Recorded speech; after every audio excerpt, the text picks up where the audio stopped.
देश में पावर का संकट गहरा रहा है। खासकर रात के समय में बिजली चली जा रही है। पावर कट से देश के तमाम लोग हैरान और परेशान हैं। कभी यूपी के लोग एक साथ 3 इकाइयों में बिजली उत्पादन ठप होने से बिजली उपकरण को लेकर धरना प्रदर्शन कर रहे हैं, तो कभी राजस्थान से खबर आती है कि 48 डिग्री में 5 से 6 घंटे बिजली काटी जा रही है। दिल्ली में भी ऐसा ही कुछ मामला है। रात को 4 से 5 बार बिजली आ रही है और जा रही है। बड़ा सवाल है कि आखिर ये समस्या क्यों हो रही है? क्या देश में बिजली की संकट गहरा रही है? क्यों देश की जनता को हर साल गर्मी के मौसम में इस समस्या से दो चार होना पड़ता है? अब इतनी गंभीर समस्या है तो सरकार बिजली की सप्लाई को बढ़ाती क्यों नहीं है? सरकार सोलर पावर, रिन्यूएबल एनर्जी की बात करती है, तो फिर इस बिजली शॉर्टेज होने पर सोलर पावर की मदद क्यों नहीं ली जाती, जिससे जनता को फौरी राहत मिले?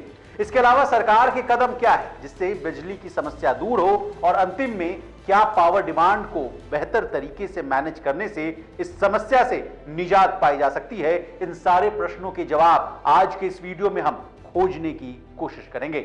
नमस्कार, आप देख रहे हैं लोकमत हिंदी और मैं हूं आपके साथ विशाल शर्मा।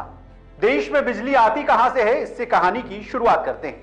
भारत में बिजली कोयला, रिन्यूएबल एनर्जी, हाइड्रो यानी पानी से, गैस से और न्यूक्लियर से बनाई जाती है।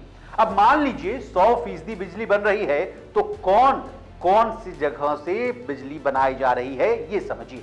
अब मान लीजिए 100% बिजली बन रही है, तो कोल पानी का कितना हिस्सा है ये आंकड़ों से समझिए। कोयला से 48%, रिन्यूएबल एनर्जी से 33%, हाइड्रो से 11%, गैस से 6%, न्यूक्लियर से 2%। इन आंकड़ों से तो आपको पता चल ही गया होगा कि सबसे ज्यादा बिजली उत्पादन यानी बनाने का दबाव कोयला पर है। इसके बाद नंबर आता है रिन्यूएबल एनर्जी का, जो अपने देश में डेवलप तो हो रहा है, लेकिन उस स्पीड से नहीं डेवलप हो रहा है कि जब बिजली शॉर्टेज हो जाती है तो इससे उनकी भरपाई की जा सके।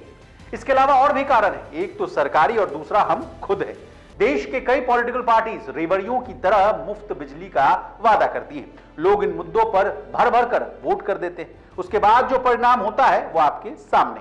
आप दिल्ली और पंजाब का उदाहरण ले लीजिए। दिल्ली से शुरुआत करें तो दिल्ली में मई के महीने में ही बिजली खपत के मामले में अपने 15 साल का रिकॉर्ड तोड़ दिया है। साल 2023 में पीक डिमांड की बात की जाए तो ये 7438 मेगावाट था, जो 2024 में 7438 मेगावाट से बढ़कर सीधे 8000 मेगावाट को भी पार कर गया है। कहानी के इस मोड़ पर एक बात और समझने की जरूरत है, वो है कि मुफ्त की चीज का वैल्यू उतना नहीं रहता जितना होना चाहिए।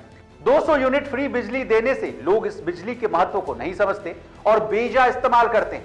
एक घर में 4-4 मीटर लगाकर लोग 800 यूनिट फ्री का बिजली का इस्तेमाल कर रहे हैं, वो भी बेजा इस्तेमाल कर रहे हैं। जहां एक एसी से काम चल सकता था, वहां 3 से 4 एसी लगाई जा रही है। इससे बिजली का शॉर्टेज होना तो लाजमी है।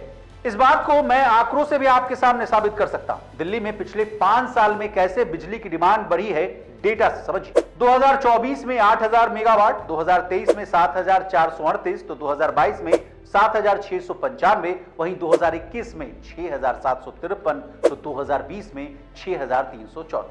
देखिए किस तरह जैसे जैसे दिल्ली में गर्मी बढ़ रही है, लोगों की एस्पिरेशनैलिटी बढ़ रही है, लोग संपन्न हो रहे हैं, लोगों की खपत सालाना आधार पर बढ़ रही है।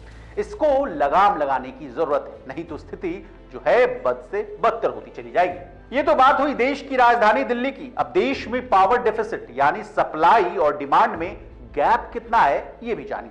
डिमांड है 235 गीगावाट की और सप्लाई हो रही है 221 गीगावाट, यानी 14 गीगावाट का गैप है। अगर आपके घर में भी बिजली कट रही है तो कारण हमने आपको बता दिया है। समस्या की बात हो गई, सरकार को पता भी है कि सप्लाई कम है, तो फिर सरकार सप्लाई को बढ़ा क्यों नहीं रही? इस बात को समझिए। सरकार के कई पावर प्रोजेक्ट जो हैं समय से काफी पीछे चल रहे हैं, यानी डिलेड। इसके अलावा पानी से बिजली बनाने में भी संकट आ रही है, क्योंकि पानी का जो लेवल है कई जगहों में गर्मी की वजह से नीचे चला गया। कोल फायर्ड पावर प्रोजेक्ट जिसको 3.6 गीगावाट के पावर का जनरेशन करना था और मार्च के महीने में चालू होना था, वो भी डिले हो गया है। जिस रिन्यूएबल एनर्जी की बात की जा रही है उसका आउटपुट फ्लैट है, यानी जहां शॉर्टफॉल हो रहा है उस गैप को रिन्यूएबल एनर्जी भरपाई नहीं कर पा रहा है। अब सरकार तो कह रही है कि हम 5 कोयला फायर्ड यूनिट को चालू करवा रहे हैं, थर्मल यानी कोयले से बनाने वाली बिजली को फुल कैपेसिटी में काम करने को कह रहे हैं, पावर प्रोजेक्ट जो डिलेड है उसको रैंप अप करने की कोशिश कर रहे हैं, लेकिन धरातल पर ऐसा कुछ होता दिखाई नहीं दे रहा है।